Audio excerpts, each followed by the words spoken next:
Bonjour à tous, bienvenue. Donc on va commencer d'ici quelques minutes. On attend que les gens se connectent puisqu'il est 45 pile et que voilà, je ne vais pas faire ma psychorigide et on ne va pas commencer à 45 tout pile.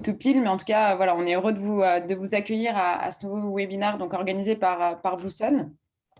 Donc, comme vous l'avez vu dans la communication qui est autour de l'événement, donc, le programme des prochaines minutes va être consacré donc, à l'engagement des collaborateurs et aux manières avec lesquelles on peut innover en la matière, justement pour attirer les talents, pour les retenir et accessoirement, petite cerise sur le gâteau, pour performer, donc pour que les organisations en fait, deviennent plus performantes, plus efficaces. Donc peut-être ça fera venir les gens. On va passer aux présentations donc, des intervenants, puisque nous avons la chance d'être accompagnés de 4 intervenants de qualité. Donc, je vais vous laisser vous présenter. Donc, on va peut-être commencer par toi, Marie, si tu veux te commencer. Enfin, te Ça marche. présenter même plutôt. Donc, bonjour et enchantée tout le monde. Donc, Marie Tabetting, je suis CMO, directrice marketing donc, chez Foodles. Foodles, c'est une solution de restauration d'entreprise nouvelle génération. Notamment, on restaure les collaborateurs d'entreprise à travers des frigos connectés et avec des produits frais, de qualité, variés, tout au long de la journée. Donc, voilà, en quelques mots, ce qu'on fait. Et on en parlera un petit peu plus en détail dans la discussion qui va suivre. Merci, Marie. Cédric. Bonjour tout le monde. Donc Cédric Mendes, je suis directeur recrutement, marque employeur et relations écoles de Suez en France. Donc Suez, c'est un groupe de services à l'environnement. On travaille dans l'eau, bien sûr, on fournit de l'eau et on assainit l'eau avant de la restituer à la nature. Et on traite toute la problématique des déchets, c'est-à-dire la collecte, le traitement, le recyclage et la valorisation énergétique aussi. Voilà. Merci beaucoup. Je vais passer la parole à Pierre maintenant. Ouais. Bonjour à tous, merci d'être là. Moi, je suis Pierre, je suis DRH chez Itch. Et Itch, c'est quoi? C'est en fait une application mobile française qui vous permet de vous déplacer en ville. On va dire que c'est une solution de mobilité urbaine. Et on aime bien s'appeler un peu le poil à gratter de la mobilité urbaine par rapport à nos concurrents qui sont des mastodontes. Et j'aurai l'occasion pendant ce webinaire de parler un petit peu de ce qu'on fait et comment on essaye de faire un peu bouger les lignes. Voilà. Bouger les lignes. Et Mathieu qui bouge les lignes aussi dans un autre domaine. Qui effectivement, en tout cas, on essaye. Alors, on bouge les lignes, elles sont moins coulantes que chez Pierre par rapport à ce que tu as derrière toi. Mais effectivement, donc Mathieu Meffre, je suis cofondateur de Bluesun. L'objectif de Bluesun, c'est de venir traiter un petit peu l'invisible, mais l'essentiel, c'est-à-dire l'air qu'on respire dans nos bureaux au quotidien et les surfaces qu'on va toucher. On essaye d'être une des solutions innovantes du marché qui va permettre effectivement aux entreprises de commencer à adresser un sujet qui jusqu'alors était très peu adressé, qui est le healthcare dans le cadre de la QVT, de l'environnement de travail. Alors, il était adressé sur certains aspects, mais pas sur ceux-ci. Et on le fait en s'inscrivant dans les grandes thématiques du moment, c'est-à-dire que tout ce qu'on fait, c'est sans produits chimiques, sans eau et avec un minimum d'impact sur les organisations. Voilà. Merci beaucoup. Donc, comme Mathieu le suggérait dans le chat, donc n'hésitez pas à poser vos questions au fil de l'eau et je vais essayer d'être attentive et voilà, de les soumettre quand elles arriveront donc, dans la discussion. Mais avant de donner la parole à nos intervenants, je voulais peut-être faire quelques mots d'introduction. Puisque voilà, ça fait quelques années quand même que la notion d'engagement, on en parle beaucoup, qu'elle a beaucoup évolué aussi, puisque pendant très longtemps, l'engagement était vu, enfin voilà, là je parle d'il y a très très longtemps, on va dire, mais c'est vraiment cette idée, un peu une forme de devoir un peu du salarié plus que de l'entreprise, donc devoir du salarié envers l'entreprise qui devait se lever donc avec envie chaque matin pour partager sa force de travail et donc se rendre gaiement à l'usine et au bureau. Mais heureusement, donc, les choses ont beaucoup changé et maintenant, l'engagement donc, rime moins avec abnégation, on va dire, qu'avec épanouissement. Et si le devoir il est maintenant plutôt du côté donc, des employeurs, des entreprises que du côté des salariés. C'est là peut-être que commence un peu le casse-tête chinois pour les DRH et pour leurs équipes et pour les organisations, puisque voilà, il va falloir tout faire pour mettre en œuvre donc, des conditions de travail qui vont favoriser cet engagement des collaborateurs, tout en évitant donc en pratique les idées reçues. Donc quand je parle d'idées reçues, je pense notamment au symbole de, je sais pas, de la table de ping-pong qui est érigée en accessoire en fait de la qualité de vie au travail, donc qui va forcément produire entre guillemets des salariés engagés.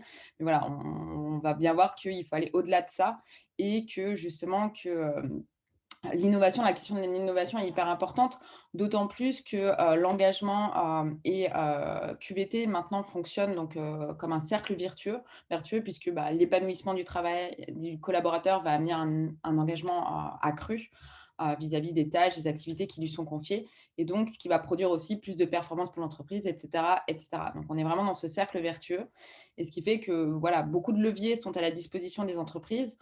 Il y a bien sûr tout ce qui relève plutôt de l'écoute, du soutien managérial, donc c'est-à-dire toutes des interactions humaines.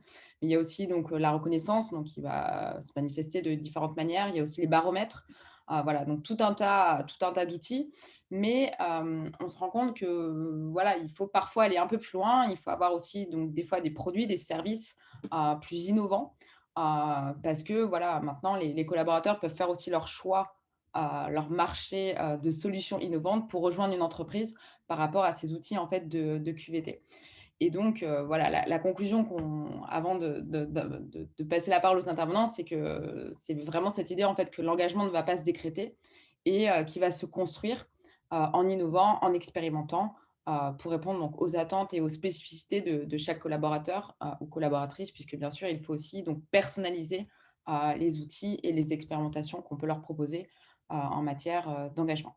Donc, pour commencer, je vais me tourner vers vous, Cédric, puisque voilà, en préparant ce webinaire, vous nous confiez que Suez avait mesuré plus que toute autre, en fait, toute autre organisation, combien justement ce triptyque attirer, convertir, retenir était quelque chose d'un long chemin et n'avait rien d'une sinécure. Et justement, peut-être pouvez-vous nous rappeler un peu à quelles difficultés en fait Suez peut être confrontée et dans quel sens en fait vous avez dû innover pour y remédier, et notamment à l'égard d'une population particulière qui sont les jeunes. Voilà, je vous laisse la parole. Merci. Oui, bon, d'abord, Suez, c'est un grand groupe, hein, c'est à peu près 26 000 personnes en France et 4 000 recrutements par an. Donc, c'est effectivement une grosse machine en termes de marque employeur, de recrutement, d'intégration. Et Suez a quand même une chance, en fait, c'est qu'on travaille dans l'environnement. Donc aujourd'hui, travailler dans l'environnement, c'est-à-dire vraiment travailler dans l'environnement.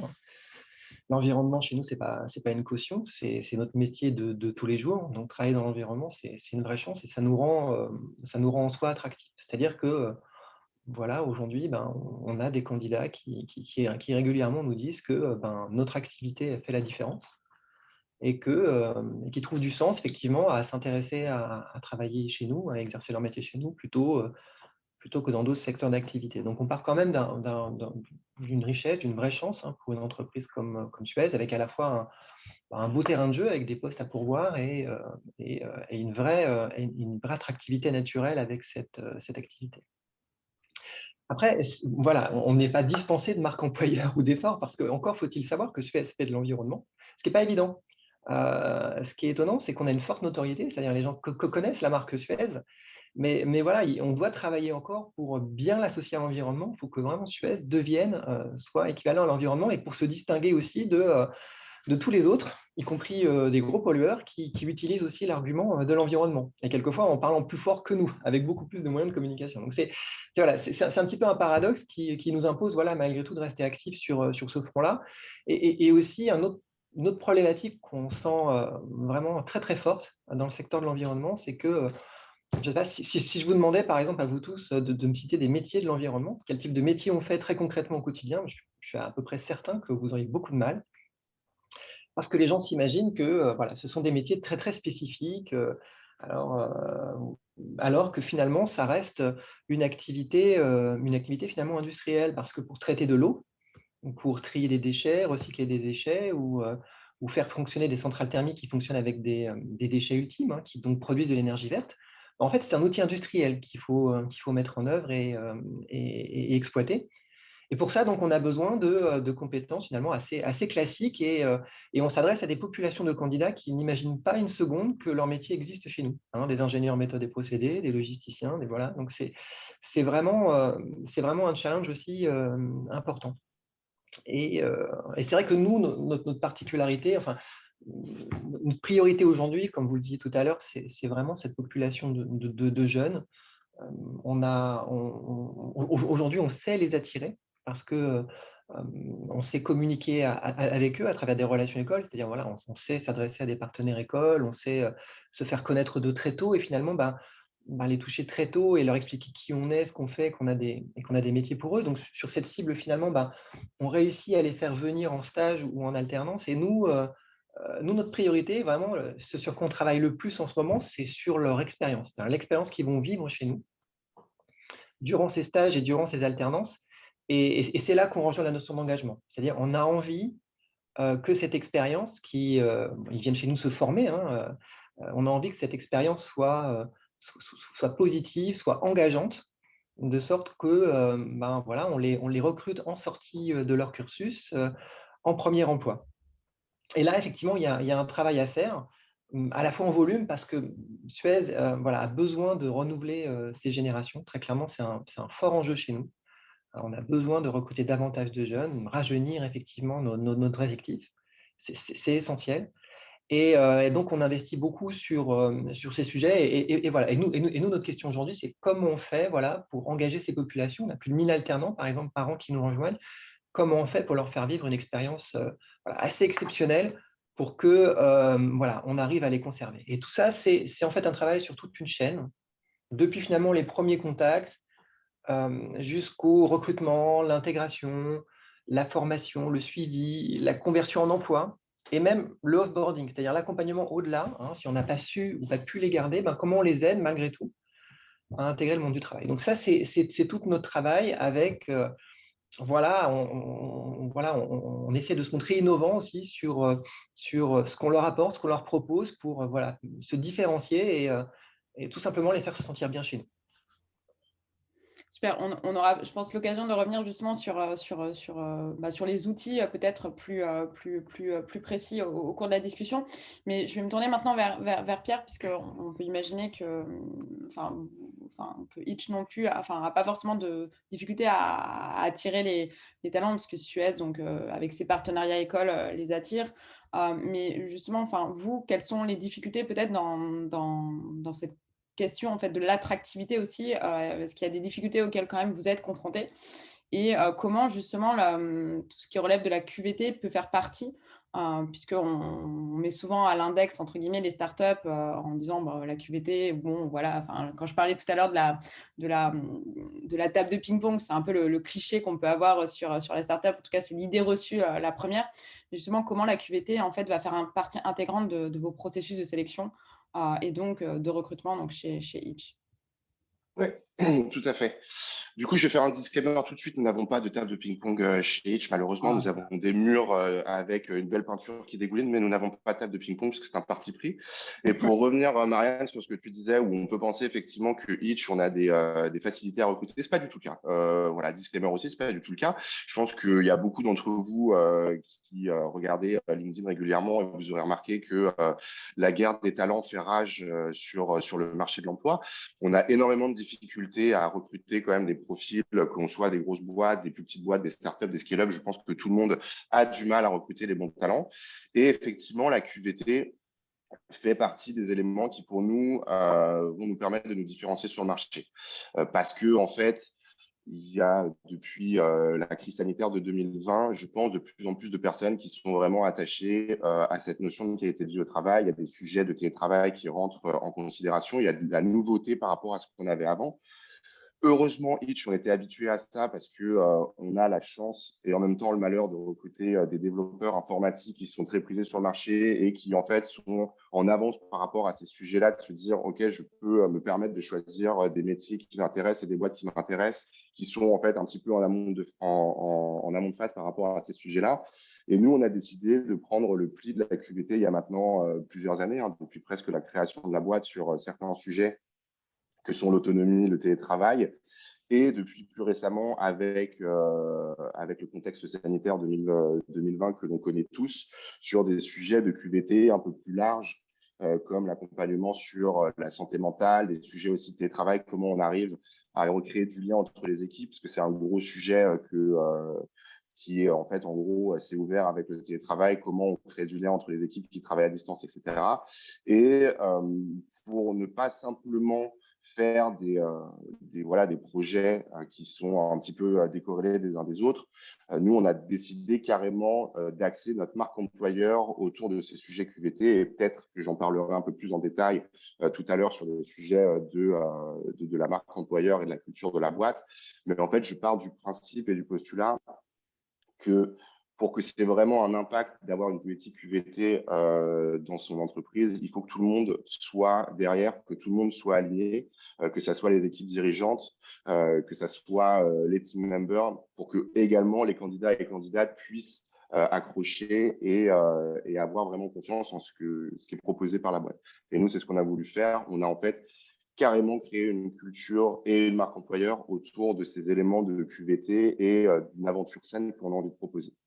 Maintenant, si je reprends la QVT et le process de recrutement, bien évidemment, ça va avoir deux gros impacts. Le premier, c'est que ça va nous permettre en fait d'avoir des candidats et candidates qui sont qualifiés et qui en gros sont attachés par rapport à ce que nous on propose. C'est-à-dire qu'en fait, il faut quand même encore une fois adhérer par rapport à cette QVT, et c'est pas tout le monde qui a envie de rentrer dans une boîte qui met autant d'importance là-dedans. C'est bien dommage pour eux, mais chacun fait ce qui lui plaît, comme on dit. Et le deuxième point qui est évident, c'est la communication qu'on va pouvoir en faire et bien évidemment se démarquer sur le marché. Parce que, encore une fois, je le répète, on est un peu quand même sur une guerre des talents, et à proposer de la valeur, proposer en fait des choses innovantes dont je parlerai peut-être un peu plus en détail tout à l'heure, va nous permettre de nous différencier sur le marché, va permettre de communiquer sur les réseaux que sont LinkedIn, Welcome to the Jungle, et bien évidemment attirer des talents qui, si je reprends le premier point que je disais, sont déjà en fait préqualifiés par rapport à ce qu'on attend nous chez Hitch, et qui sont carrément dans l'ADN de ce qu'on a envie de proposer et l'aventure que l'on propose. Voilà. Donc la QVT a plusieurs impacts sur le recrutement. C'est pour ça que nous, en fait, on fait des communications et des actions qui sont carrément alignées avec ce que l'on propose et qui on est.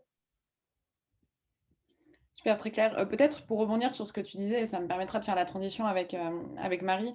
Tu parlais justement sur l'importance, justement, vous avez mis en œuvre donc, le télétravail, vous le pratiquez depuis très longtemps, mais quand même, avec la période qu'on a traversée, il y a quand même eu la nécessité de recréer du lien.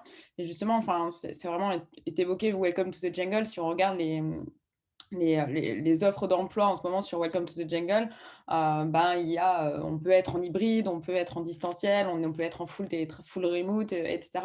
Et il y a aussi tous des points aussi hyper importants qui sont mis en avant sur justement comment les boîtes en fait travaillent sur comment on crée du lien. Donc voilà, vous venez une fois par mois au bureau et une fois par mois on va faire ci, on va faire ça.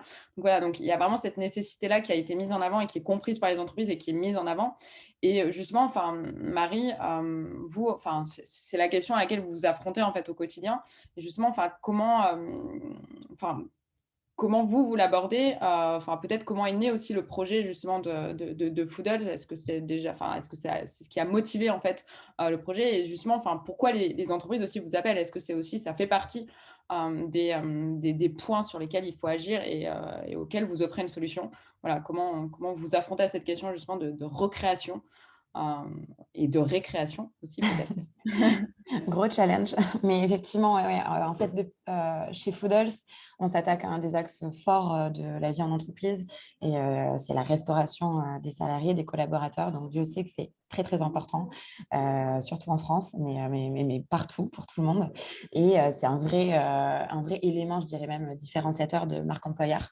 Donc, c'est vrai que c'est depuis nos débuts, on avait un peu comme mission de venir déjà redynamiser un secteur d'activité assez traditionnel, peu sexy, je dirais, et peu innovant. Et comme la cantine d'entreprise, voilà, il faut le dire, mais nous, on en est très fiers de ce terme parce qu'on le trouve assez chaleureux, mais ouais, la cantine.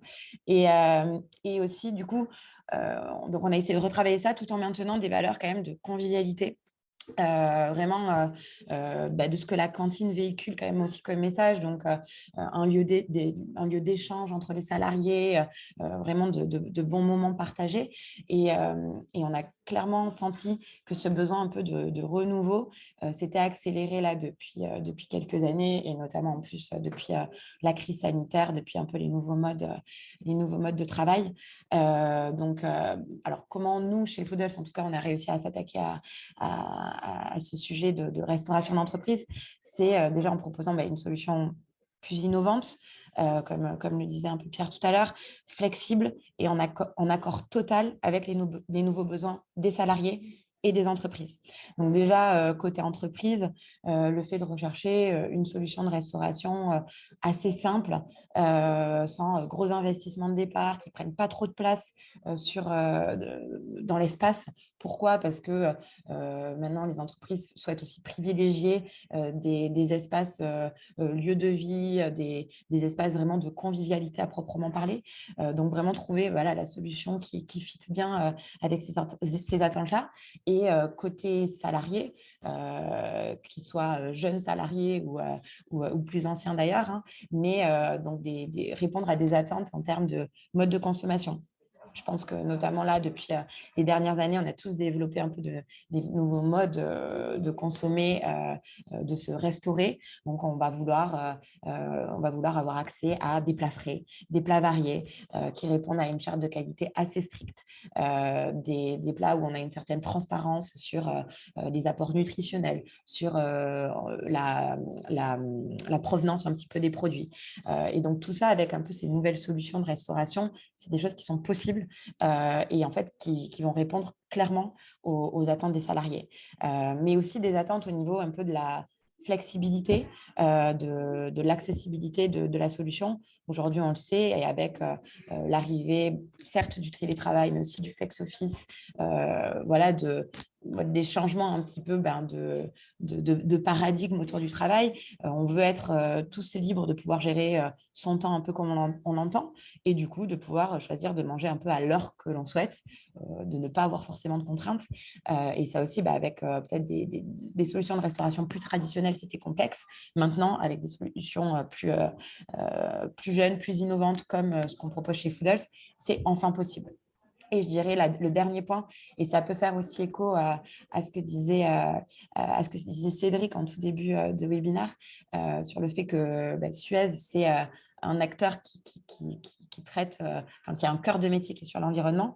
Et si à minima, en fait, on n'a pas, c'est pas une solution à proprement parler directement comme ça, on sent que les salariés recherchent quand même d'avoir des solutions, des prestataires qui sont quand même engagés et qui portent, qui mènent des actions en faveur de l'environnement. Et ça, c'est le cas aussi avec ces nouvelles solutions de cantines d'entreprise, on va dire nouvelle génération. On est engagé, on prône des démarches telles que le zéro déchet, on met en place des partenariats avec des associations, on essaie vraiment au maximum de limiter le gaspillage alimentaire, et on est transparent sur ces actions-là. Et ça, c'est des choses aussi qui sont très, très importantes aux yeux des collaborateurs des entreprises, et on arrive à y répondre.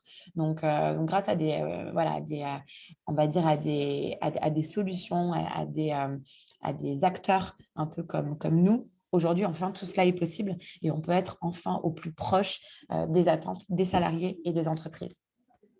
Donc, finalement, Pardon, vas-y Mathieu, je t'ai coupé, vas-y. Non, je disais juste parce que tu as été assez humble de ce côté-là, mais c'est une logique qui paye parce que vous êtes une des belles grandes startups, certainement le leader sur votre segment. Vous avez levé 30 millions, vous bossez avec des très grosses boîtes, des petites, et vous servez, je crois, jusqu'à 10 000 repas à jour, je crois. Enfin, je crois qu'on est déjà à ce niveau-là, hein. Enfin, c'est déjà assez gros. Oui, c'est ça. On est à 300 clients partout en France. Du coup, avec près de 450 frigos déployés un peu partout. On s'adresse à tout type de secteur. On a une croissance assez phénoménale aussi. Donc, on sent que le besoin est là. qu'en plus, on sait y répondre et que ça porte ses fruits tant bien au niveau de l'attractivité de nouveaux salariés qu'au niveau de l'animation même directe des salariés existants et de leur fidélisation. Donc, on est aussi un peu sur toute la chaîne de ces sujets de QVT et même de marque employeur. Donc, on parlera peut-être un petit peu tout à l'heure. On est sur un segment qui est la restauration, mais l'objectif aussi, c'est de pouvoir proposer des services même peut-être plus larges ou pouvoir à minima se rapprocher d'acteurs, d'experts qui permettent aussi d'avoir un niveau de service encore plus fort, encore plus large. Mais oui, on se situe bien, on est pionnier sur le secteur, on en est très, très fiers et c'est que le début. Donc ça, c'est très encourageant. Du coup, Mathieu, à toi maintenant. Tu parlais tout à l'heure, parce que finalement, Marie parlait d'attendre des collaborateurs, de les replacer un peu au centre du jeu et au centre finalement des préoccupations et des politiques, non pas qu'ils étaient mis de côté, mais en tout cas, de mettre vraiment ces attentes-là. Il y a le côté positif, en tout cas, expectation, mais il y a aussi l'autre côté un peu plus, pas négatif, mais en tout cas, plus côté préoccupation et aussi les inquiétudes et les craintes. Et justement, vous, c'est plutôt sur ce segment-là, entre guillemets, que vous pouvez être aussi positionné, puisque tout à l'heure, tu parlais de biosécurité, tu parlais de healthcare, toutes ces nouvelles thématiques qui nous sont plus familières depuis quelques années maintenant. Mais voilà, peut-être commencer par expliquer un peu ce que c'est justement qu'est-ce qu'il faut entendre par biosécurité, qu'est-ce qui se cache derrière ce néologisme, et surtout comment aussi ça peut être intégré dans une approche un peu plus innovante, et en tout cas dans les problématiques en fait d'engagement que rencontrent aussi les entreprises, puisque ça fait partie aussi, les préoccupations font partie aussi de l'engagement en fait, et il faut aussi les prendre en compte pour pouvoir engager sérieusement les collaborateurs. C'est une bonne intro et d'ailleurs, je vais pouvoir m'appuyer sur ce que tu viens de faire. Tu viens de dire la biosécurité, c'est négatif. Ah. Alors qu'en fait, la seule chose qui fait que c'est négatif, c'est que tout le monde s'en foutait jusqu'à il y a 2 ans, c'est tout. Et que du coup, c'était quelque chose qui n'était pas adressé. Donc forcément, on pouvait le voir que comme quelque chose de sale, puisque ça l'est quand tu fais rien. Et par rapport à ce que disaient Cédric, Pierre et Marie, et toi aussi dans ton introduction, nous, en fait, on a une démarche très positive. On vient aider les gens à créer une démarche de healthcare, donc de santé au bureau, ou en tout cas à venir on va dire, la développer et lui faire prendre un petit peu plus de corps, dans le cadre d'une question extrêmement importante qu'on s'est tous posée sans la poser ce matin déjà, c'est quelle est la mission du bureau de demain aussi. Avec le flex office, avec le fait de… Pierre disait, nous, on met pas de table de ping-pong, c'est un parti pris. Marie, elle crée de la convivialité là où effectivement on était sur quelque chose d'assez poussiéreux. Cédric propose une mission d'entreprise en plus extrêmement intéressante, mais au-delà de ça, le lieu, les mètres carrés que vous payez, ils servent à quoi? Et effectivement, on se pose peut-être la question de la mission d'un service RH, quelle est la raison d'être de notre service RH? Vous avez pu vous la poser pour avoir des KPIs et pouvoir bien présenter vos missions, mais pour le bureau, c'est pareil. Et donc, du coup, nous, notre job, c'est d'aider les entreprises, plutôt les grandes, mais encore une fois, on bosse aussi avec plein de petits acteurs. Nous, on a le bon rôle. On essaye d'emmener tout le monde vers une meilleure biosécurité. Et c'est notre métier. Donc, la biosécurité, c'est te protéger contre tout ce qui est micro-organismes. Les virus, les bactéries, les germes, les champignons, tout ce qui va pouvoir avoir un impact négatif sur ta santé et sur un lieu de travail où tu passes, en tout cas dans ton temps réveillé, le plus clair de ton temps. Voilà, donc effectivement, c'est une thématique qui… on parle d'innovation. L'innovation, il n'y a rien de plus difficile parce que refaire ce qu'on a toujours fait, ça, c'est pas trop dur. Même en termes de budget, en termes de knowledge, il n'y a pas trop besoin de se casser la tête. Mais commencer à innover, ça veut dire sortir de sa zone de confort. Donc, ça veut dire aller vraiment chercher des nouvelles solutions et se construire des convictions. Et nous, la nôtre, et c'est celle de nos clients, donc j'en ai cité un petit peu en introduction, mais on peut citer le groupe Barrière. On travaille beaucoup aujourd'hui avec Capgemini, on discute avec NextCity, SNCF. Donc, c'est des gens qui sont extrêmement qui gèrent des nombres de salariés énormes et qui vraiment ont envie de répondre à cette question de la biosécurité. Voilà, voilà un petit peu sur l'introduction. Donc, qu'est-ce que je veux faire de mes bureaux? Selon l'ADN de mon entreprise et mes choix de dirigeante, de dirigeant, de DRH, de directeur de la QVT, du workplace, quels sont les axes que j'ai envie de privilégier? Et oui, ce sont des nouvelles ressources à mettre en place. Et oui, ce sont des nouveaux budgets à débloquer puisqu'on innove. Donc, par principe, il faut toujours débloquer de nouveaux budgets. Voilà. Et par contre, effectivement, dès lors que j'ai décidé que dans les 3-4 axes que j'allais vouloir mettre en place cette année, ce qui est déjà extrêmement ambitieux si on parle d'innovation, je vais vouloir privilégier le healthcare parce qu'il faut arrêter 2 secondes de repousser. On a vu sur les 2-3 dernières années que ça aurait été bien que des solutions comme la nôtre soient généralisées à l'ensemble des bureaux et des espaces de vie il y a 10 ans. Voilà. Et donc, effectivement, sachant que le Covid, c'est un épiphénomène, ça a duré 2 ans. Alors, ça dure encore. Je vois des gens connectés qui sont en Chine. Donc, ça dure encore de façon pas très drôle pour certains. En France, on considère que c'est fini. On verra à l'automne. Moi et Blue Sun, nous, notre rôle, ce n'est pas de se frotter les mains quand il y a des virus, c'est de dire n'importe quel virus, n'importe quel germe et n'importe quelle bactérie ne seront plus un problème. Donc, voilà. Ça fait appel donc à l'ADN de l'entreprise, comme je disais, mais également à la performance, parce que les taux d'absence au travail et de maladie au travail sont évidemment directement impactés. La performance, juste même par les gens présents, est directement impactée. Aujourd'hui, on a des études qui montrent très clairement qu'on travaille dans un environnement sale en termes de biologie. Je ne parle même pas de pollution, mais la pollution sera traitée par l'immeuble. Mais la biologie sera forcément traitée par des devices comme les nôtres. Parce que aujourd'hui, selon toutes les études scientifiques, c'est ce qu'il faut faire. Et c'est notre point de départ de réflexion, évidemment, d'entrepreneurs. Donc, effectivement, très important de répondre à ces questions et d'y répondre de façon concrète. Voilà. Je ne veux pas prendre trop de temps, mais si tu as peut-être d'autres questions, surtout n'hésite pas. J'avais juste peut-être une question en fait, peut-être aux autres intervenants, mais pour dérouler aussi après, mais justement, peut-être Pierre, toi tout à l'heure tu parlais justement de mettre la QVT au cœur de la culture d'entreprise, mais justement, est-ce que des solutions un peu innovantes comme ça, ou est-ce que se placer en tant que pionnière un peu sur ces questions de healthcare, de biosécurité, est-ce que pour toi, en fait, ça peut être un marqueur justement différenciant pour l'entreprise et stimulant aussi pour l'engagement des collaborateurs, et ce qui nous permettra aussi après de voir un peu comment justement chez Itch, la QVT, elle est inscrite au cœur de la culture d'entreprise. Tout à l'heure, tu as un peu teasé.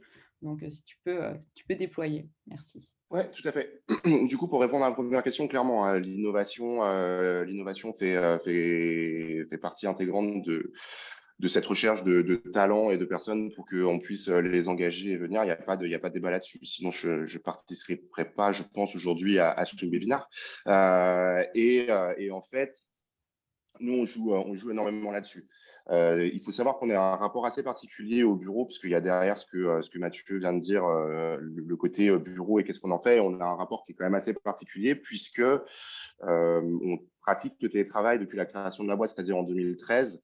Et on pratique le full télétravail, c'est-à-dire des gens 100% chez eux depuis 2015.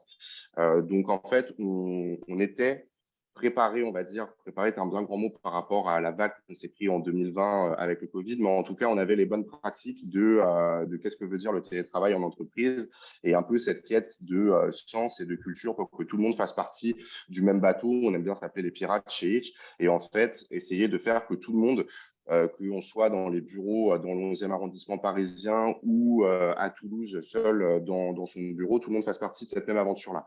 Et en fait, au fur et à mesure, on est venu rajouter des éléments innovants pour que, en fait, en gros, ça soit encore plus vrai. Parce que la QVT, pour moi, et je pense que Cédric en a parlé également avec son activité, la quête de sens, c'est hyper important que de se dire, OK, on est embarqué dans une culture, on sait pourquoi on travaille, on sait pourquoi on se lève le matin.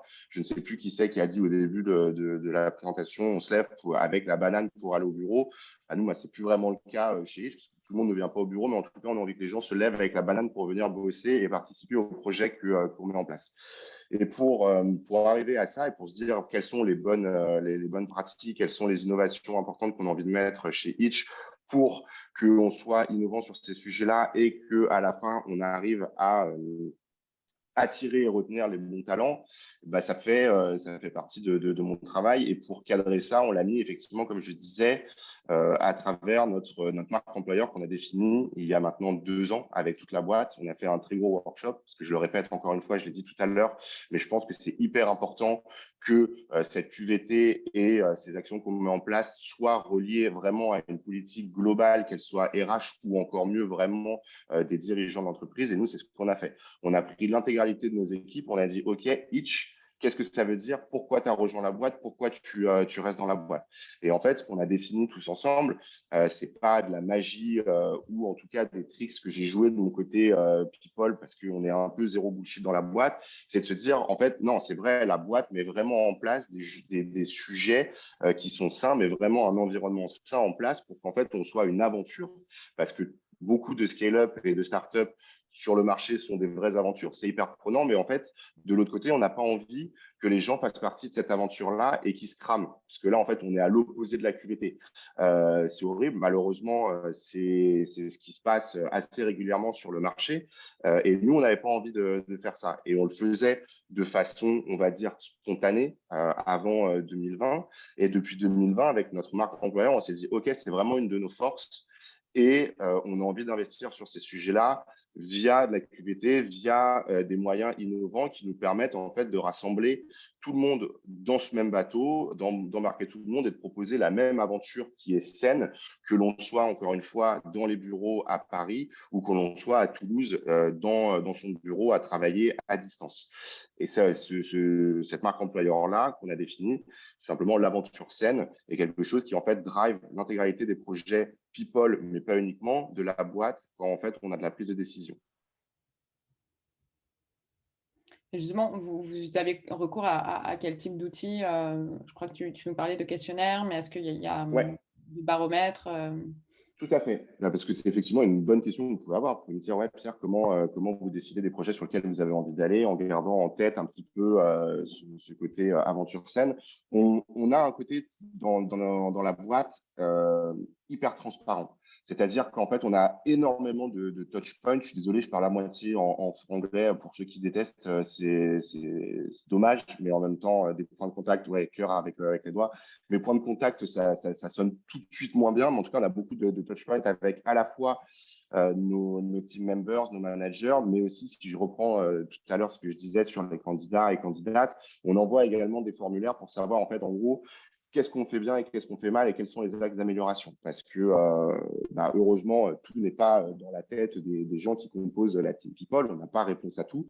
Donc, on fait participer un peu tout le monde pour trouver les bonnes idées. Et tous les 3 mois, on envoie un baromètre. T'en parlais d'ailleurs, Marianne, en début de webinaire. On envoie un baromètre qui nous permet de poser plus d'une quinzaine de questions. C'est un parti pris, là aussi, de ne pas faire ce qu'on appelle du pulse survey, c'est-à-dire envoyer tous les jours comment je me sens, mais de le faire une fois tous les 3 mois pour que ça soit un peu plus détaillé, parce qu'à la fin, on a quand même envie de ressortir avec des choses qui nous permettent de mettre en place des champs d'action et une roadmap. Et on vient identifier différents sujets sur lesquels on a envie que nos team members répondent. Et à partir de ça, ça nous permet en fait de à la fois récupérer de l'information de nos team members, de savoir comment ça se situe et ensuite de mettre des actions en place si ça ne va pas. Parce que en fait, voilà, on est réaliste. Hein, donc, de temps à autre, les gens, ça ne va pas. Et là, on va aller voir. Mais aussi récupérer de l'information sur qu'est-ce qu'on peut mettre en place et avoir une attitude un peu plus proactive que d'être pompier sur certains sujets et de se dire, OK, là, c'est une super bonne idée. Par exemple, la parentalité, je vais prendre cet exemple-là, parce que la parentalité, depuis étrangement mars-avril 2020, on a eu une recrudescence de petits bouchous. Je ne sais pas ce qui s'est passé en mars et en avril 2020, mais en tout cas, voilà, il y a eu une dizaine ou une quinzaine de petits bébés qui se sont arrivés. Ce n'était pas une question qu'on avait avant 2020. Et en fait, via les baromètres, on nous a dit que ce serait peut-être quand même pas mal d'accompagner les nouveaux parents sur ces sujets-là, puisque en plus, on se retrouve dans une période où il faut qu'on bosse de chez soi, comment j'accueille un nouveau-né et en étant aussi, on va dire, à fond dans mon travail, à 100 voire même 200%, comment ça se passe. Et ça, en fait, c'est des sujets qui nous sont remontés via des moments que l'on a à travers les baromètres, On a des Q&A aussi où chacun peut poser ses questions et parfois les questions, c'est pourquoi on ne met pas ça en place. Et les réponses, c'est en fait, on n'a pas la réponse à tout, mais merci de nous l'avoir proposé. On va investiguer et si ça nous intéresse et si on trouve que c'est pertinent et aligné avec l'aventure saine, on mettra en place. Et pareil avec nos candidats et candidates, en fait, on vend cette aventure saine à travers nos entretiens, à travers nos communications sur LinkedIn, Welcome to the Jungle, mais à travers aussi notre site carrière. Et en fait, on vient poser des questions, de se dire qu'est-ce que vous avez retenu, est-ce que ça vous semble en adéquation, qu'est-ce que vous changeriez dans nos process de recrutement pour que ça soit plus aligné par rapport à ce que vous avez compris, des choses comme ça. On vient toujours se remettre un petit peu en question sur nos pratiques. Justement, tu parlais d'aventure saine et justement d'ambiance aussi, d'ambiance saine finalement au travail. On parle beaucoup de QVT, mais tout à l'heure, donc Cédric vous avez dit que finalement, vous, le point de difficulté, justement, c'était sur une certaine catégorie de population donc qui sont les jeunes. Et est-ce que justement les jeunes est-ce que la QVT, c'est un sujet qui les intéresse et est-ce que justement, au contraire, c'est pas forcément dans leur priorité, justement, Pierre parlait de parentalité, donc je suppose que c'est pas forcément un sujet sur lesquels ils demandent à être accompagnés, mais justement, quelles sont un peu leurs attentes et qu'est-ce qu'on leur propose et quelles actions on met en place à leur destination, justement. Alors, Cédric, je laisse la main. Effectivement, expert. Pardon, comme tu veux, c'est vraiment comme tu veux. Marianne, tu nous guides, mais Cédric, je pense que c'est plus à même, étant donné qu'il travaille avec. Mais c'est sympa, déjà petit aparté, parce que c'est sympa de pouvoir discuter finalement sur ces sujets avec des startups, avec des formats startups, parce que c'est clair que ces formats d'entreprise-là ont toujours été des laboratoires en fait de QVT et d'engagement. Vous pouvez tenter plein de choses parce que déjà, vous pouvez construire votre culture sur un groupe qui a déjà plus de 100 ans, qui fait 45 000 personnes. Reconstruire une culture comme ça, c'est pas possible. Donc, c'est vraiment sympa de voir effectivement qu'il y a des choses qui se créent, qui se tentent, et que nous, grands groupes, on essaie de récupérer après. C'est vrai. Mais sur la QVT, quand même, les grands groupes sont bien armés. Il y a des accords QVT, comme vous le savez. Donc, on a vraiment fait les choses bien, particulièrement à Suez, qui a une fibre sociale, en plus d'être environnementale. C'est pas une langue de bois, c'est vrai.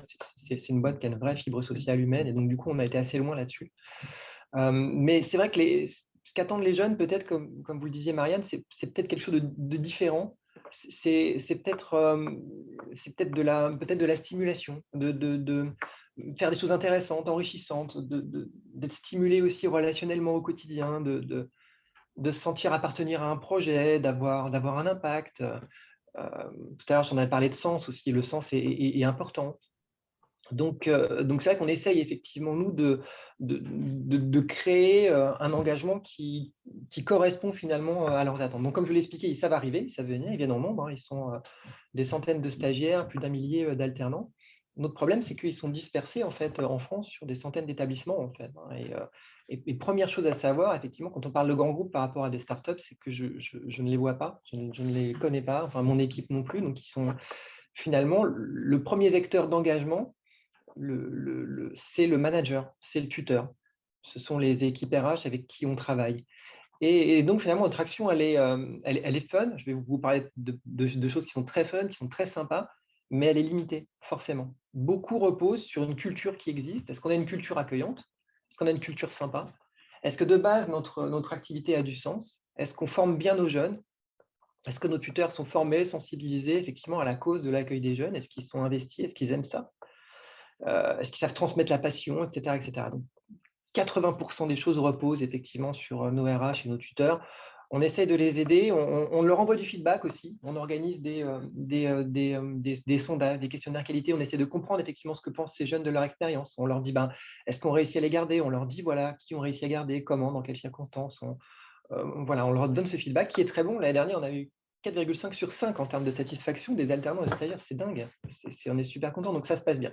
En centrale, on va essayer de déployer des choses un petit peu plus complémentaires et on va travailler, bien sûr, vous l'imaginez, sur l'accueil. Alors déjà, sur la sélection, le choix. Il ne faut pas se tromper, les gens qu'on recrute, il faut que ce soit des personnes qui ne choisissent pas ce métier par hasard. C'est pour ça que notre marque employeur est totalement axée sur le sens, sur le choix. C'est-à-dire on choisit l'environnement voilà, pour le sens à travailler dans l'environnement, pas par hasard. Pas uniquement, c'est pas qu'une question de métier, hein, c'est aussi une question de sens. Après, il y a bien sûr tout ce qui est l'accueil. Ça peut paraître un gadget, un peu comme la table de ping-pong, mais un petit pack de goodies, un mot, un petit espace dédié pour leur accueil digital, parce qu'ils sont dispersés, il faut qu'ils se retrouvent bien quelque part. Donc, on a une plateforme digitale où ils vont tous converger pour prendre de l'info. On va les animer. On a un Yammer où on fait des petits concours, des Vie ma vie, des reportages. Et on essaye vraiment de les agglomérer, de créer une communauté. Et en fait, l'objectif numéro un, c'est de créer une communauté. En fait, qu'ils se sentent chez eux, dans une entreprise, effectivement, où on peut voir au quotidien autour de nous qu'on a besoin de recruter des jeunes. En fait, c'est clair. Quand on est jeune, voilà, mais qu'on se retourne, on voit que voilà, il y a finalement assez peu de jeunes, et on a envie de les faire se rencontrer. Alors, c'est digital hein, maintenant, parce que voilà, on n'est pas au même endroit. Mais voilà, on essaie de travailler ça. On fait des trucs très fun aussi. On va faire une émission, un truc complètement fou, une émission de télé. En fait, on a un partenariat avec une école qui est 3IS, qui est en fait une école d'audiovisuel, c'est-à-dire qui fait des émissions de télé avec les étudiants. Ils apprennent leur métier effectivement de réalisation, etc. En réalisant des vraies émissions. On va faire une vraie émission où on va inviter des jeunes, un talk show, hein, et à la Jimmy Kimmel ou Stephen Colbert, je ne sais pas si vous connaissez, avec des micro-trottoirs, des jeux, avec un public. Enfin, ça va être des trucs incroyables. Et on essaie vraiment d'envoyer des messages. On a envie de leur dire qu'on les aime, quoi. On a envie de leur dire, ben, on vous aime, on tient à vous, on a envie de vous garder. Et voilà. Et ça, en centrale, on peut essayer de le faire. On peut essayer d'envoyer ces messages globaux, donner des outils, donner des moyens, des outils de communication. Voilà, ça saupoudre un petit peu cette expérience de base qui réside avant tout sur l'accueil du tuteur et son engagement, c'est-à-dire sa passion. Mais voilà ce qu'on essaie de travailler, et surtout on les accompagne sur la sortie. Il n'y a rien de plus bête que de recruter des alternants et des stagiaires et de les former et de les regarder partir. C'est vraiment le truc. Enfin, bête, je suis poli, c'est pas le mot que j'emploie au quotidien. C'est plus possible. Donc il faut vraiment effectivement trouver des moyens, et ça c'est digital, c'est des plateformes, on les suit un par un, on essaie vraiment on organise là un forum interne où on va faire se rencontrer, on va faire se matcher à la Tinder les attentes des jeunes et les besoins des RH et des managers. C'est un vrai Tinder, c'est-à-dire qu'est-ce que je cherche, qu'est-ce que j'ai à offrir, ça se rencontre et ça fait un forum. Une fois encore, hein, c'est digital, donc c'est un peu frustrant. C'est pas comme une start-up où on se retrouve tous effectivement, si ce n'est autour de la table de ping-pong de la machine à café, et ça nous manque hein, des fois, honnêtement. Mais en tout cas, voilà, on essaie de regrouper les gens et on les accompagne. Et vraiment, c'est à la force du poignet, c'est un par un pour en garder le plus possible et essayer d'ouvrir ces pods, de trouver des pods, de convaincre les managers de dire OK, tu veux pas de débutant, mais allez, un petit effort, il est bon celui-là, il nous connaît, il a depuis un an, il a du potentiel, il a envie. Et ça marche, et ça commence à marcher, donc on est super fiers. Mais ce que je voulais aussi dire, c'est que ça n'arrête jamais. En fait, tous ces petits trucs-là, l'année prochaine, il faudra encore trouver autre chose et autre chose, trouver d'autres concours, d'autres manières de les amuser, les divertir, leur passer ces messages, effectivement, restez chez nous parce que c'est fun aussi. Et voilà, et ça n'arrête jamais. Donc, je ne suis pas là pour vous dire voilà ce qu'il faut faire pour engager des jeunes. Je vous dis où on en est, ce qu'on tente, mais on a le sentiment que voilà, ce n'est pas fini. Il faut encore trouver des recettes et des moyens pour voilà, réussir à toucher une population qui est dispersée, une fois encore, et avec nos moyens qui forcément sont digitaux. Mais heureusement qu'on a le digital quand même. Heureusement qu'on a un petit peu d'intelligence artificielle ou de solutions de matching, parce que sinon ce serait un problème sans solution. Donc voilà où on en est aujourd'hui. Mais bon, on est assez fiers quand même parce que ça fonctionne. Donc l'année prochaine, tu viendras nous parler de la chaîne TikTok, enfin pas de la chaîne d'ailleurs. Du web show, ouais. Non, mais de la chorégraphie suédoise. L'aventure le 30 juin, ça va être un truc de fou. D'ailleurs, vous êtes tous les bienvenus si vous voulez y assister. On a besoin d'un gros public show, donc, mais ouais, j'ai vraiment super hâte d'y être. Et juste, tu parlais beaucoup de digital. En t'écoutant, on a presque l'impression qu'il y a presque plus de bureaux chez Suez. Tu sais, tu dis, alors ça, c'était avant, on se retrouvait, maintenant, on est tous à des endroits différents. Justement, sur la mission du bureau et ce qu'il doit représenter chez vous, peut-être pas aujourd'hui, mais demain ou après-demain, vous avez mené un peu cette réflexion et j'imagine quand même que les gens viennent quand même un petit peu bosser en présentiel.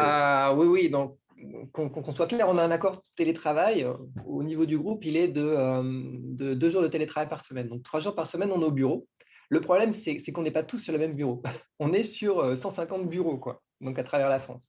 Et c'est ça notre problème, en fait, et c'est pour ça qu'on a besoin de digital pour effectivement abolir un petit peu les distances et se retrouver quelque part dans le monde, sur le digital, quoi, à travers des teams, des choses comme ça. Mais non, non, les bureaux sont là, bien là. Moi, tu vois, derrière, là, tu vois, là, on ne voit pas très bien, mais c'est la Défense. Donc, je suis au 33e d'une grande tour à la Défense et on est plus d'1 millier ici. Donc, mais tu as une problématique quand même dans une tour, c'est que c'est un empilement d'étages. Je ne vois pas forcément mes collègues de l'étage d'au-dessus ou d'en dessous tous les jours. C'est triste, mais c'est comme ça. Donc, on a besoin du digital pour, voilà, malgré le télétravail, malgré la décentralisation de grands groupes comme nous, ben, se retrouver, parler, échanger, s'amuser ensemble aussi. Ce n'est pas un gros mot, hein, s'amuser. Hein. C'est possible, en fait. Mais non, on a des problématiques de bureau. Hein. Je te rassure. Il y a des perspectives pour Blueson. Parfait. Peut-être sur revenir, enfin Marie, justement, enfin on parlait de personnalisation justement à l'attention des nouvelles générations, des plus jeunes. Et on voit donc il y a vraiment une personnalisation donc en fonction des publics qui sont visés donc en matière de démarche de QVT. Mais justement, enfin toi quand on préparait ce webinaire, tu parlais aussi, tu évoquais aussi l'importance peut-être de personnaliser, enfin et peut-être aussi de changer d'innover aussi dans notre manière en fait, d'appréhender aussi les questions liées à la QVT. C'est-à-dire qu'il y a eu un débat de savoir aussi qui a la main sur les démarches de QVT, donc bien sûr les RH, mais il y a aussi toute une manière, sur la marque employeur, il y a aussi toute une partie communication, voilà. Et toi, en tout cas, ce que vous défendez, c'est peut-être aussi de créer aussi des communautés en fait, pour prendre en charge aussi cette question de QVT. Donc, c'est peut-être là aussi que se situe l'innovation, en fait, parce que la QVT, ce n'est pas le domaine des seules équipes RH, c'est aussi quelque chose de beaucoup plus large et peut-être pluridisciplinaire. Oui, ben voilà, tu as tout dit. Non, mais globalement, oui.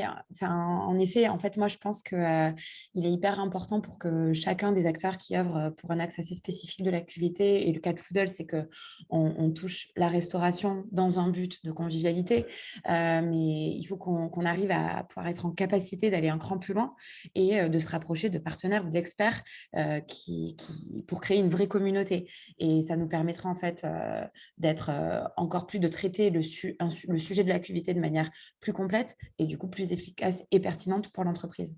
Donc juste pour vous donner par exemple un exemple assez concret, hein, même 2 exemples assez concrets dans notre cas particulier chez Foodles, on ne va pas s'arrêter donc au fait juste de restaurer des collaborateurs parce qu'on sait que voilà, on ne traite qu'un morceau de la QVT, mais on essaie d'avoir une approche plus globale en proposant par exemple aux entreprises aussi de repenser leurs espaces de restauration en termes d'aménagement, en termes d'agencement. Et dans ce cas précis, on va travailler notamment avec des cabinets d'architectes experts sur ces sujets-là et qu'on fait monter de manière hyper facile sur les projets.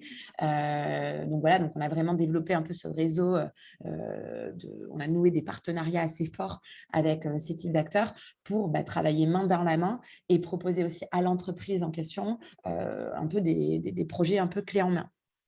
D'autres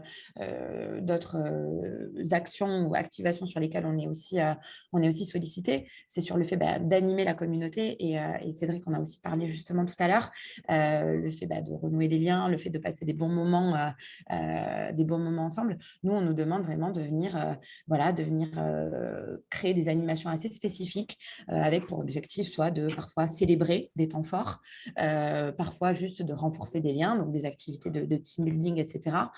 Ou même de venir sensibiliser sur des causes assez spécifiques. Donc, ça peut être des sujets, comme je le disais, nutritionnels et donc en lien direct avec notre activité, notre cœur de métier, ou un peu plus large sur des sujets éco-responsables, d'action un peu pour limiter notre impact sur l'environnement, etc. Et là, pareil, soit on peut venir nous animer avec une force de frappe qu'on a en interne et qu'on a développée au fur et à mesure des demandes qu'on a pu avoir, ou aller chercher l'expertise en externe grâce à notre réseau un peu de partenaires qu'on a. Et en fait, grâce à tout ça, on arrive à mutualiser un peu les forces pour que tous ensemble, on puisse proposer des solutions hyper claires, hyper complètes et assez satisfaisantes pour les entreprises et pour les salariés.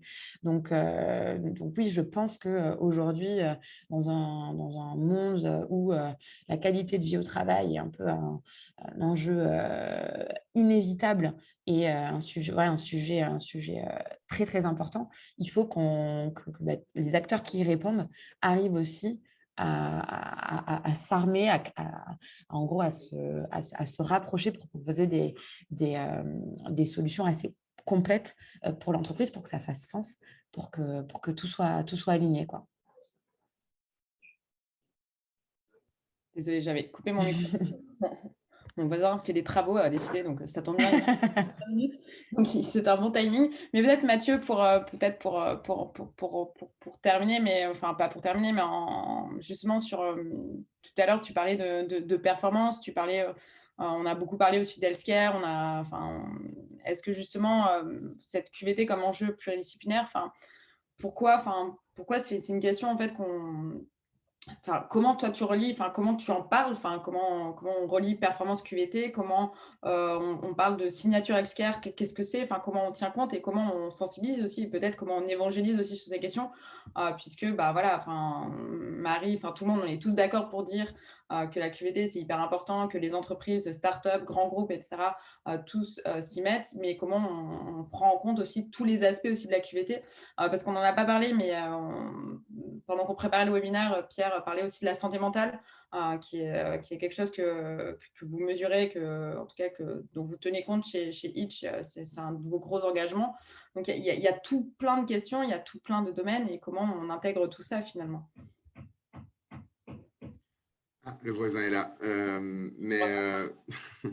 Mais non, mais écoute, nous, on évangélise aujourd'hui, comme je le disais, j'ai cité des grands noms, donc on est fiers d'avoir réussi on va dire, à cristalliser des choix d'innovation, comme je le disais tout à l'heure.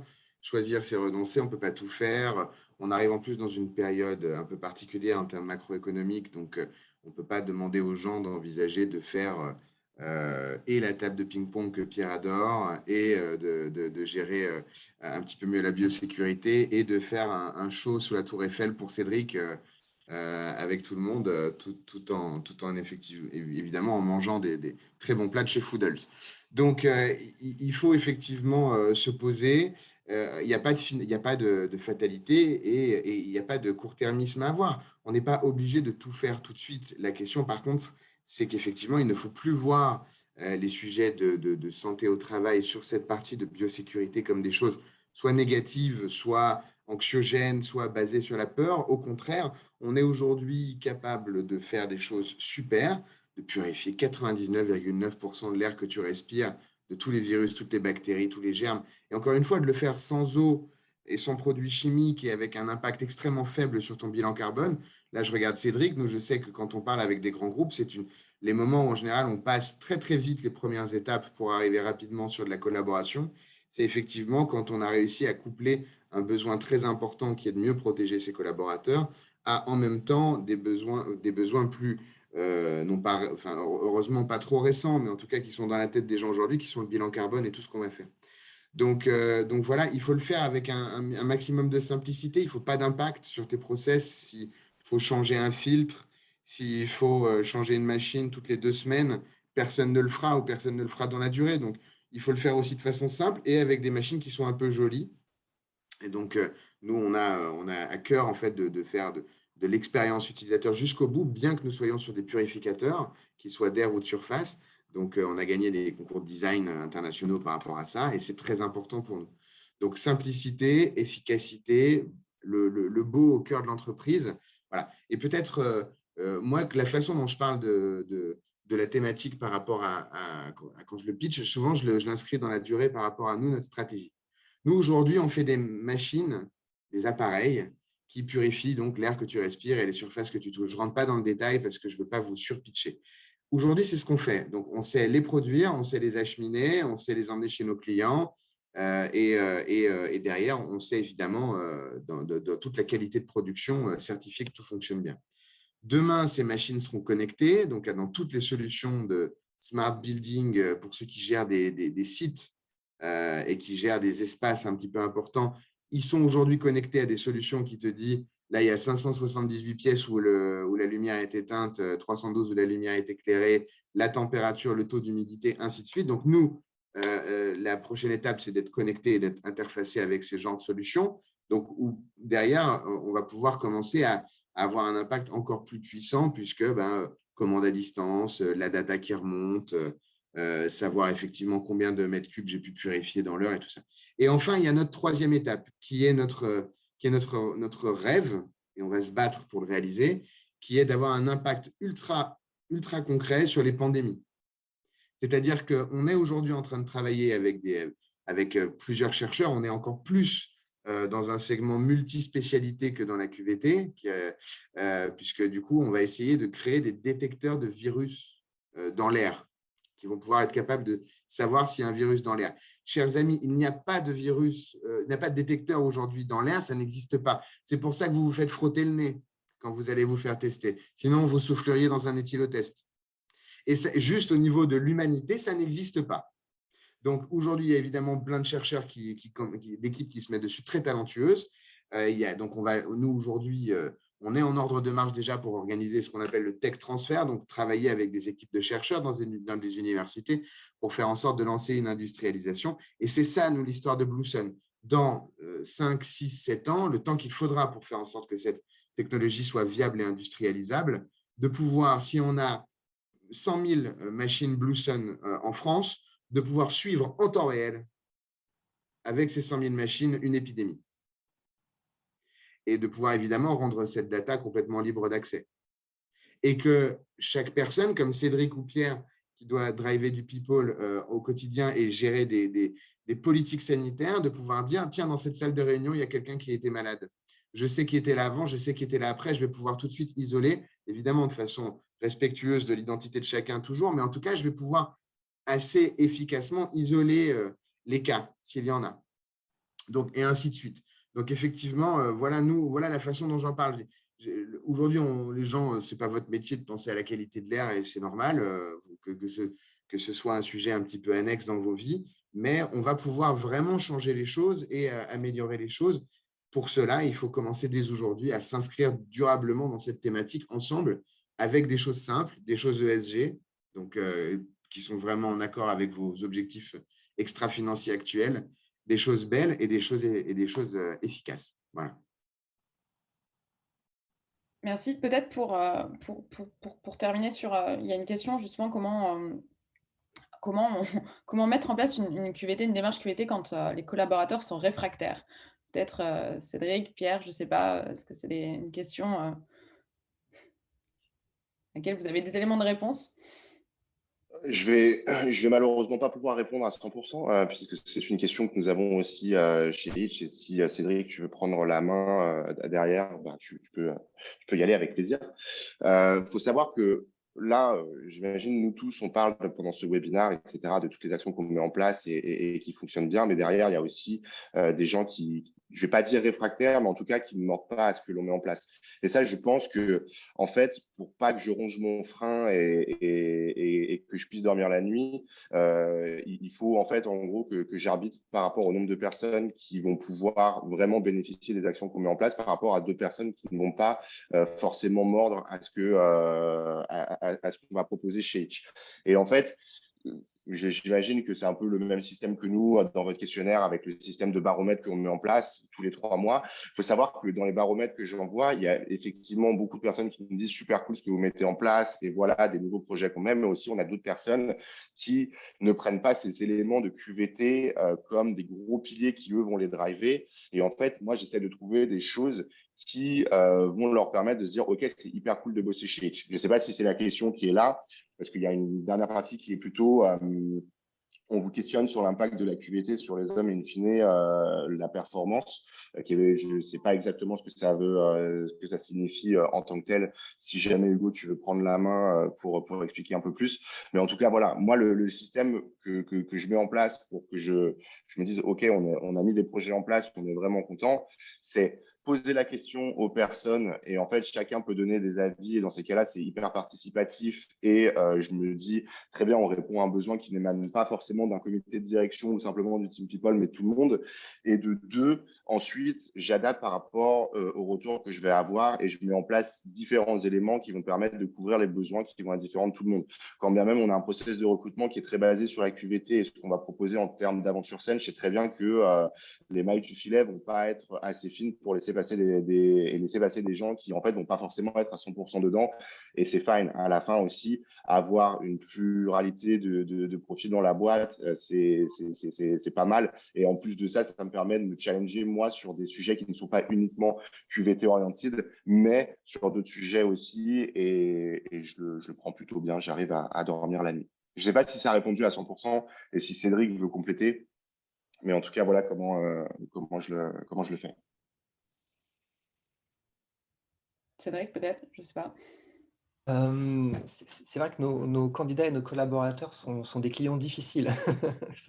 C'est pas simple à satisfaire.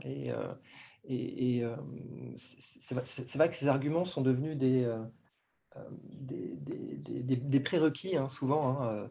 Aujourd'hui, l'expérience candidat, l'expérience collaborateur, tout ce qu'on peut apporter effectivement pour faciliter la vie, créer du bien-être, créer de l'engagement sont des prérequis, sont presque plus différenciants en eux-mêmes. Et puis surtout, ce sont des moyens finalement, c'est pas la fin. Ce sont des moyens pour aboutir effectivement à un engagement, à un attachement à une entreprise, à une envie de s'y projeter. Et c'est vrai qu'ils ne suffisent pas en soi, et pourtant, ils sont devenus indispensables. Donc c'est ça qui est un peu frustrant. C'est ça qui nous donne du boulot aussi au quotidien, hein, et qui nous fait nous gratter la tête pour imaginer les futures solutions. Mais je comprends tout à fait effectivement ce que Hugo voulait dire. Ça ne suffit pas en soi. C'est important, mais c'est aussi comme une autre question le mentionnait tout à l'heure, une autre intervention écrite, c'est plein de choses. C'est pluridisciplinaire, c'est transversal et voilà, mais ça n'est pas une fin en soi. Oui, puis pour reprendre peut-être ton expression de tout à l'heure en parlant des startups, mais je pense que ça s'applique à la QVT, à toutes les organisations, toutes les entreprises. C'est un peu un laboratoire finalement, et on voit un laboratoire pluridisciplinaire, plusieurs chantiers où il y aura des nouveaux chantiers demain. Par exemple, on a vu émerger la santé mentale au bureau, qui n'était pas prise en compte, mais voilà, qui maintenant fait partie intégrante. On va parler beaucoup de relations, de QRT aussi. Enfin voilà, donc il y a beaucoup de choses, beaucoup de chantiers. Donc, on n'aurait pas assez de temps en un webinaire pour parler de toutes ces innovations. Donc, j'espère qu'en tout cas, que ça vous a plu, que ça vous a, que vous avez appris des choses, que ça vous a surtout interrogé, que vous avez permis de poser des questions, parce que c'est un peu le but des webinaires. En tout cas, moi, je voulais remercier tout le monde déjà d'avoir assisté au webinaire ce matin et nos 4 intervenants plus particulièrement. Et j'espère qu'on vous retrouvera bientôt sur le prochain, parce qu'il y en aura un prochain, on ne va pas s'arrêter là. Et voilà, donc bonne journée à tout le monde. Et en tout cas, merci beaucoup de nous avoir suivis. Merci Marie, merci Pierre, merci Cédric et merci Mathieu. Et merci à vous tous. Voilà, très bonne journée. Merci tout le Ryan, monde, bonne merci journée. à tous. Merci beaucoup. Bonne journée. Bonne journée, au revoir. Au revoir. Merci.